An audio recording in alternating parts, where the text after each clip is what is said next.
E hoje, aí eu vou entrar exatamente também na seara política, exatamente na Globo, da qual nós dois hoje somos críticos, se transformou numa espécie de panfleto político, ou seja, deixou de ser um reality show para se tornar uma espécie de tentativa de uma realidade forçada que indicaria um caminho progressista para não só o país, mas para a sociedade. Como é que eu exemplifico isso? Tem gente filiada ao PT, no BBB hoje, tem gente filiada ao PSOL, tem gente do movimento racialista, ou seja, eu conheço os produtores do BBB até hoje, claro que eles não falam mais comigo, eventualmente, e eles todos são lulistas, petistas, psolistas, votaram no PT, uma das diretoras, que não vou dizer o nome aqui, que não cabe, chorou quando o Lula...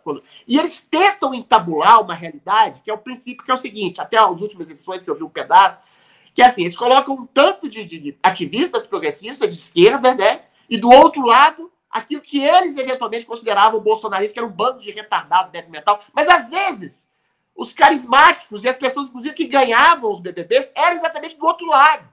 Ou seja, nem a Globo consegue transformar uma dramaturgia viva, que eu acho que o BBB é uma dramaturgia viva, porque ele expõe uma realidade, ainda que de maneira difusa. Você vai interpretar alguém, mas você está interpretando de maneira demagógica ali. Você vai querer mentir, mas as pessoas vão perceber que você está mentindo. Mas essa realidade extrapolava a tentativa de enquadrar a realidade dentro de um aspecto ideológico. Não é igual uma novela premeditada, que o cara do agro é o vilão, o cara que é o negro é sempre o mocinho, o gay é sempre o mocinho, o hétero, macho, adulto branco é sempre o canalha, ou uma realidade jornalística. Ou seja, o BBB ele consegue extrapolar, inclusive, essa realidade encenada dramaturgicamente e encorpada dentro de uma ideologia. Eles tentam fazer isso, mas às vezes não dá certo. Agora voltou à superfície, né? Agora que o Lula ganhou, eu queria saber quais são as suas considerações sobre esse caminho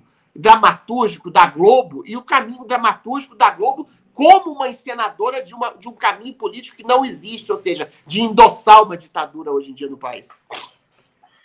Irmão, o Big Brother é uma pálida sombra do que já foi no passado, né? Infelizmente, hoje é o caminho da lacração, eles escolhem as pessoas se são lacradoras ou não, se levantam a bandeira ou não, se tem muitos seguidores na rede social ou não. Só para você ter uma ideia, no meu Big Brother não existia rede social. Não existia rede social, cara. Entendeu? Então, a gente não saía de lá com milhões de seguidores, ao contrário, a gente saía lá muito conhecido, porque a Globo era mais potente antigamente do que é hoje, né? Ela abrangia, as pessoas assistiam muito mais a Globo há 22 anos atrás do que assistem hoje, e então a gente realmente saiu bastante conhecido. Isso foi uma coisa que me espantou muito, porque eu fui fazer uma matéria para a Globo, inclusive, dentro de uma aldeia indígena, lá no meio do Mato Grosso, ou Mato Grosso do Sul, não lembro bem, e todo mundo me conhecia, me chamavam pelo nome, pô, os índios me chamavam pelo nome. Era impressionante.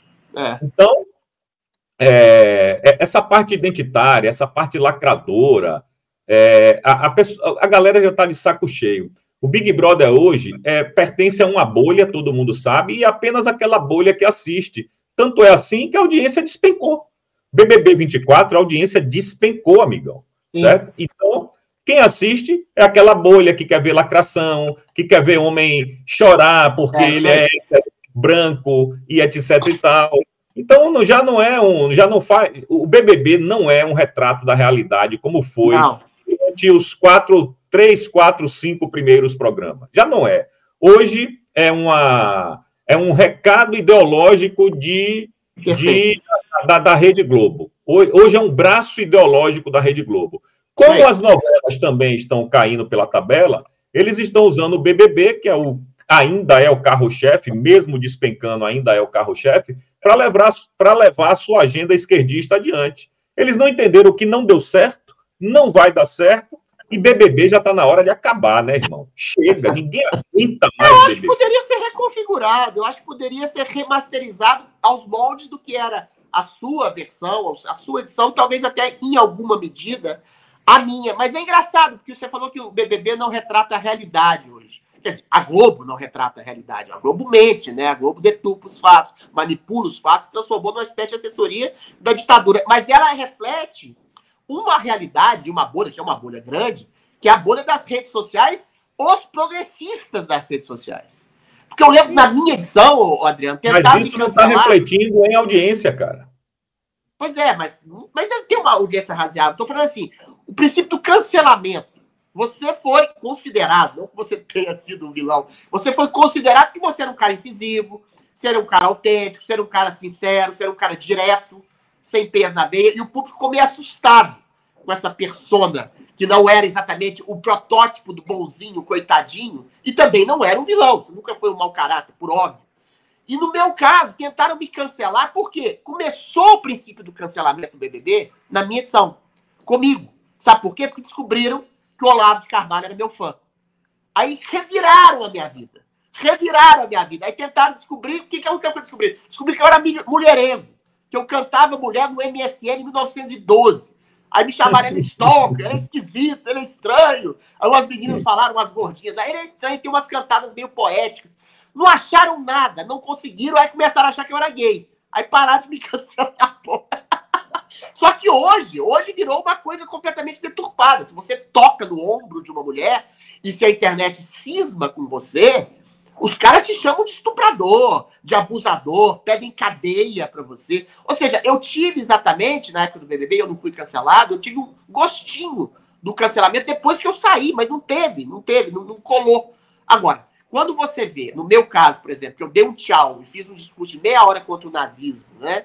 E aí tentaram me cancelar e conseguiram, em alguma medida, em algum tempo, o cancelamento, a bolha do cancelamento, começou exatamente na dramaturgia do BBB, depois foi passando para as redes sociais, elas foram organizando, até se transformar em hordas assassinas que destroem a reputação de uma pessoa da noite por dia. No caso, eu consegui reaver minha honra porque eu tinha um canal de comunicação com as pessoas e as pessoas viram o absurdo do que foi meu cancelamento. Mas se você não tiver uma estrutura, se você entra num reality show, ou se você faz parte de um programa de televisão, ou se alguém descobre você como uma figura pública, que você faz alguma coisa que eles deturpam, e se você não faz parte da bolha pseudo-progressista, e se eles resolvem te linchar, eles destroem uma vida. Eu estou falando das ordens de canceladores. Como é que você vê esse movimento de cancelamento que existe, exatamente seguindo esses ditames do politicamente correto, daquilo que você tem que falar, daquilo que você tem que pensar, tudo é racismo, tudo é sexismo, tudo é homofobia, tudo é transfobia. Como é que surgiu isso na sua cabeça e como é que vai, se isso tem futuro ou isso veio para ficar? Bom, na minha cabeça isso nunca surgiu. Cancelamento na minha cabeça não existe. Não na sua cabeça, mas na realidade brasileira. Isso existe na cabeça da bolha esquerdista, mas eu quero voltar um pouquinho lá quando você falou sobre cancelamento, fui o primeiro vilão, etc e tal. Bom, de fato eu fui considerado o primeiro vilão do Big Brother. O cara que dizia as coisas na lata. Eu lembro bem de uma cena que quando a Cris, que era uma funkeira, mentirosa, inclusive, porque ela dizia que ela morava numa favela, era pobre, e depois se descobriu que não era nada disso. Porque não tinha rede social, né? Como as pessoas mentem, né, cara?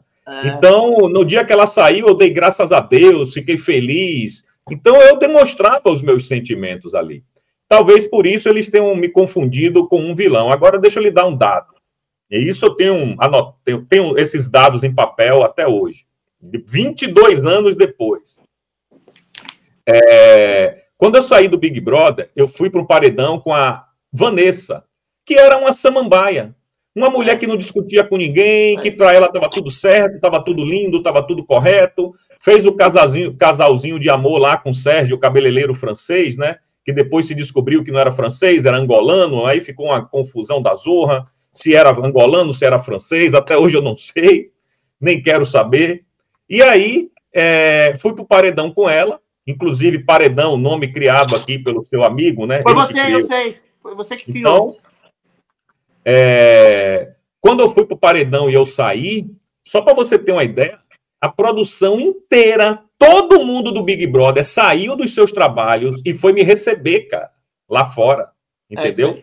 Você gerava audiência, né? Você tinha uma personalidade, eu lembro direitinho. Exato, mas não ali naquela hora com o Bial. Depois que eu saí daquela hora com o Bial, recebi meu pai, minha mãe, etc e tal, na hora que eu saí dali, a produção inteira veio falar comigo e disseram assim, Didi, porra, Didi, a gente tá muito triste por você sair, etc e tal, nós criamos a AVA, Associação das Viúvas de Adriano. Imagine, a produção do BBB fez isso.